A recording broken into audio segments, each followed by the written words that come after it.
As-tu vu l'embrouille sur Twitter? Non, tu n'as pas vu? En fait, une influenceuse a dit... Enfin, c'est certaines personnes qui l'ont pris comme ça, parce que bon, ses propos étaient pas aussi tranchés. Mais elle a dit que lire des mangas et mater des animés était coolos en partie grâce aux influenceurs. Franchement, ça me dégoûte. De quoi? Ah ouais, c'est ce terme-là, influenceur, influenceuse, ça me dégoûte. Tu crois que j'ai une gueule à me laisser influencer? Non mais, t'as vu mes fringues? Personne m'influence moi. Personne.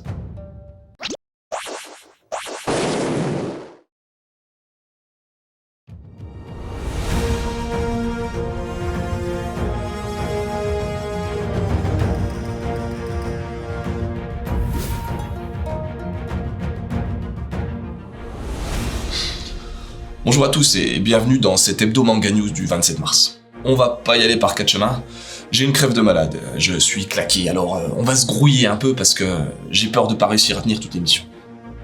Niveau news, voici ce qu'on vous a sélectionné pour la semaine qui vient de s'écouler.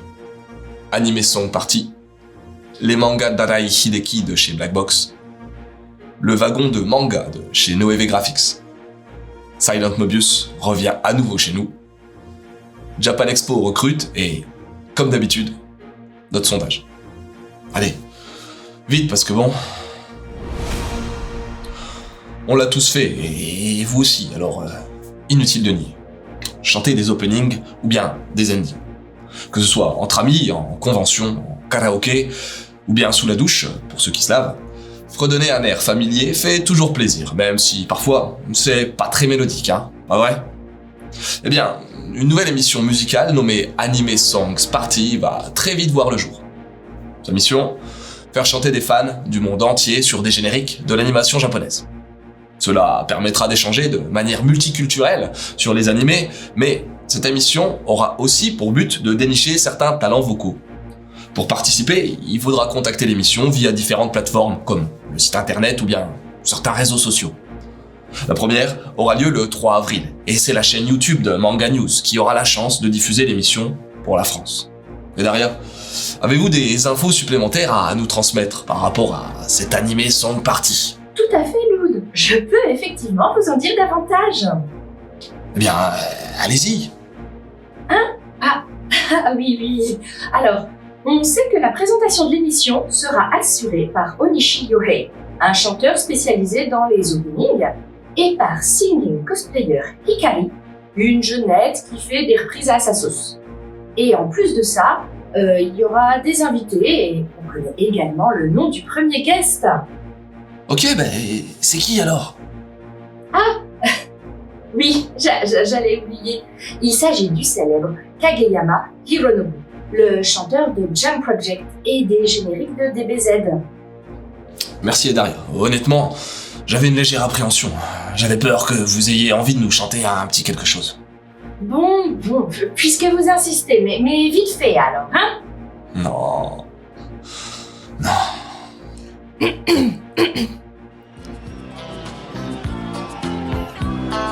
Le garçon qu'elle aime beaucoup entre tout à coup. Et pour elle, le monde est là, dans les yeux de Serge. Jeanne et Serge, coup de foudre au match de volleyball. Jeanne et Serge, amour dès le premier regard. Bravo, c'était... singulier. Merci Loud, merci beaucoup. Dites, vous croyez que j'ai une chance d'être sélectionnée pour l'Anime Songs Party? De quoi? On me dit à l'oreillette qu'il faut enchaîner car on risque d'empiéter sur l'émission suivante. Mais on est diffusé sur le net, y a pas d'émission suivante, on peut mater quand on veut. On enchaîne. Il y a peu, Black Box nous gratifiait de la sortie d'Iren, manga en 6 tomes d'Arai Hideki, le mangaka à l'origine des fameux, entre autres, Kiichi et Kiichi vs. Et c'est cette semaine que nous venons d'apprendre que l'éditeur a acquis 3 autres titres de ce grand mangaka, Sugar, Rin et Miyamoto Karakimie. Pour Sugar et Rin, ce sont des titres parus dans les années 2000 et ayant pour thématique commune la boxe. Mais pour Miyamoto Karakimie, On sera face à la première série longue du mangaka. Datant du début des années 90, cette série en 12 tomes, qui a eu les honneurs d'une adaptation en film live, nous narrera les doutes d'un jeune salariman.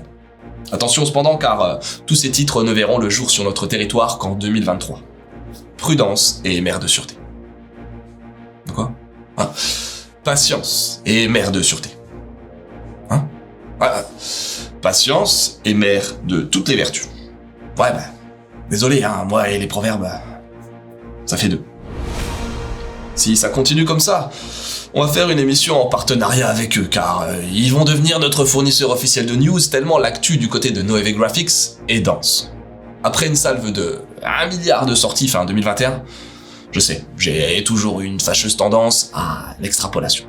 Après l'annonce de la collecte XS, Noévé Graphics remet le couvert avec 1, 2, 3... Ouais, laisse-moi compter, 12. Ouais, vous rêvez pas. 12 nouveautés. Le pire, c'est que tout est prévu avant la rentrée scolaire 2022. Incroyable. Et pour nous lister ce florilège de titres manga de Noévé, laissons place à ce bon Guegré. Pourquoi j'ai dit bon ? Bonjour mon petit Loud, ça va ? La forme ? Ça fait longtemps que vous m'avez pas invité. Alors les gosses, la famille, tout va bien ? Ouais, mais vous pouvez abréger s'il vous plaît. 12 annonces manga, c'est déjà ma stock, alors si en plus vous vous épandez... Pourquoi j'ai dit épandez, moi ? Ok, je comprends tout à fait ce que vous voulez dire. Reçu 5 sur 5. C'est comme si c'était fait. Après tout, ça fait partie de mon métier de savoir garder ma place et de ne pas outrepasser mon temps de parole. Grouillez-vous, bordel de merde ! Ok, putain, quel sale caractère. Alors, les news Noévé Graphics, c'est parti. Imaginary, un one-shot romantique avec des amis amoureux. And Star Communication, un trip spatial en 5 tomes, 5, un peu barré. Au cœur du donjon, série d'heroic fantasy en cours et assez décalée. Le labo de Musubu, une rom-com coquine où il sera question de la création du préservatif. Ça m'intéresse ça. Allez, speedez-vous un peu, on va pas y passer la journée, merde. Hein ? De quoi ? Ah, oui. Désolé. Il y aura aussi Miratory Birds and Snails, un road trip rafraîchissant. Bootleg, un shonen un peu dark de Yasuda Suzuhito, dessinateur du célèbre Doulalala. Une autre moi, recueil d'histoires courtes de la talentueuse Sahara Mizu, l'autrice du Chant des souliers rouges, d'un bus-pass de My Girls et de A Tale's Tale. Nichijou Yonkama, c'est-à-dire un manga en 4 cases humoristique ayant déjà 10 volumes à son actif depuis 2007. C'est bientôt fini parce que bon... Oui, plus que 4. 4. La maison des Maiko, manga shonen ayant pas mal cartonné avec sa participation au prix Shogakukan 2019 et série drama Netflix. Igeilo, adaptation manga de light novel Igo o Solo. On a aussi un animé dispo sur Crunchyroll en ce moment même. Tonikaku Kawaii, une série fortement attendue après le succès de l'animé qui parlera d'amour, de mariage et de NASA. Et oui. Et le clou du spectacle pour finir. The 5 Star Stories, titre culte de Nagano Mamoru, datant de 86 et qui a profondément marqué le manga SF, mais qui n'est toujours pas terminé à l'heure actuelle. Fini. Enfin, un grand merci Guegré quand même pour cette news bourrée de titres intéressants. Oh, de rien, vous savez, c'est un plaisir de pouvoir rendre service. Après tout, on est reliés par une même passion, non ? La passion du manga et des animés qui nous touchent, Allez, qui nous on le coupe bouleversent, parce que bon... qui nous chamboulent. Les fausses couches dans l'édition du manga en France, ça arrivait pas mal au début et ça arrive encore de temps en temps. Ouais, je sais, ma comparaison est quelque peu osée, mais elle est tout de même adaptée lorsqu'il s'agit de parler de mangas commencés à être édités, mais jamais terminé. Et Silent Mobius a eu non pas une fausse couche, mais 2. Tout d'abord, chez Delcourt en 96, avec un seul tome sorti. Puis chez Panini en 2003, avec 7 volumes, mais on avait 12 à la base. Bon, là, je pense que l'accouchement arrivera à terme. Grâce à qui ? À Black Box. Mais, au fait, si vous êtes jeune, ou même vieux, y a pas de honte à ça. Peut-être ne connaissez-vous pas Silent Mobius. Eh bien, il s'agit d'un manga de SF pas mal connu, signé par Kiya Asamiya, mangaka lui aussi de renom, puisqu'il dispose d'un style bien singulier et qu'il est entre autres créateur de Borgman, Dark Angel, Nadesico ou bien encore Junk, Record of the Last Hero. La sortie des 12 tomes commencera en novembre et sera constituée de salves de 3 volumes. Et comme Black Box aime faire les choses bien, Silent Mobius Tales, une suite de 2003 en 2 volumes, verra également le jour chez nous en France. Merci qui ? Merci Black Box. Merci aussi à moi de vous en avoir parlé, non ? Vous aimez la culture Jap, vous cherchez un job et vous pensez que les deux sont incompatibles ? Eh bien, détrompez-vous. Japan Expo vient en effet de publier plusieurs annonces pour recruter un peu de people. Au final, c'est un peu logique, car avec les 2 années de crise sanitaire, certaines personnes de la team ont dû quitter le navire à un moment ou à un autre. Et donc, aujourd'hui, Japan Expo est à la recherche, entre autres, d'un chargé de fabrication, d'un infographiste, d'un community manager et d'un commercial. Alors, je dis mais le une est également valable. Homme, femme, nos problèmes. Et c'est pas des postes saisonniers, même si JE en cherche également, comme tous les ans. Puisque, à la clé, il y a des CDD, des CDI ou bien des stages également. Pour en savoir plus sur les profils demandés, et tout simplement pour postuler, rendez-vous sur le site internet de Japan Expo. Et dites que vous connaissez Loud, vous aurez certainement plus de chances d'être sélectionné. Ou moins de chances. C'est possible aussi, alors attention. Le 20 mars, la semaine dernière on avait proposé un petit sondage sur la qualité des mangas, ou plutôt sur le rapport qualité-prix. À la surprise générale, un tout petit 3% recherche des mangas pas chers, même s'ils sont pas top niveau qualité. 36% préfèrent les éditions de luxe et compagnie, alors que la majorité, 61%, reste attachée aux mangas classiques au niveau du prix et au niveau de la finition. Cette semaine, j'aimerais revenir sur la polémique ayant enflammé Twitter. Votre avis sur les influenceurs et leur influence sur le phénomène manga. Vous connaissez la chanson. Va sur la page YouTube de Manga News et clique sur l'onglet communauté. Bon, on n'en fera pas un hit, mais si ça peut t'inciter à aller voter...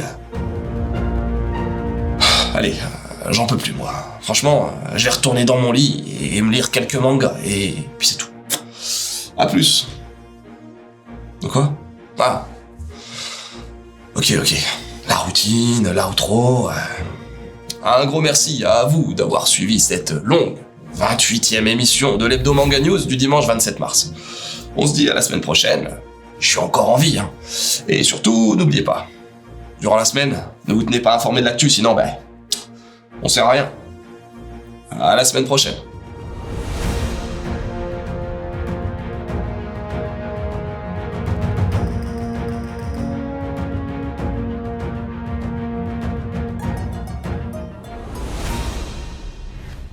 Bon, même si j'ai pas la pêche, je voulais être sérieux pour une fois durant cette fin d'émission et revenir sur cette histoire d'influenceur. D'ailleurs, je vais mater le prompteur qui est en face et pas celui sur le côté.